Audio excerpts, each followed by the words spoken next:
पाकिस्तान, कायद कीजिए जहद पाकिस्तान, वरना जिन्ना का प्यारा पाकिस्तान। जी हाँ, वही पाकिस्तान जिसके असूल के लिए सौ नहीं, हजारों नहीं, बल्कि लाखों लोगों ने कुर्बानियां दी। कितनी ही माओ के सामने उनके जिगर गोशों को जलाया गया।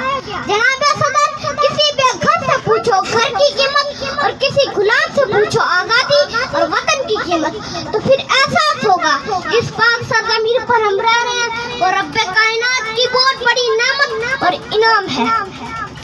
इस मट्टी से वफा तुम भी करो हम भी करें, इस मट्टी से वफा तुम भी करो हम भी करें, इसका जो हक है अदा तुम भी करो हम भी करें, इसका जो हक है अदा तुम भी करो हम भी करें। जनाब सदर, खून के आंसू रुलाती है मुझे ये बात कि आज कायद आज़म और अल्लामा इकबाल की जगह लोगों के दिमागों में हॉलीवुड और बॉलीवुड छाए हुए हैं।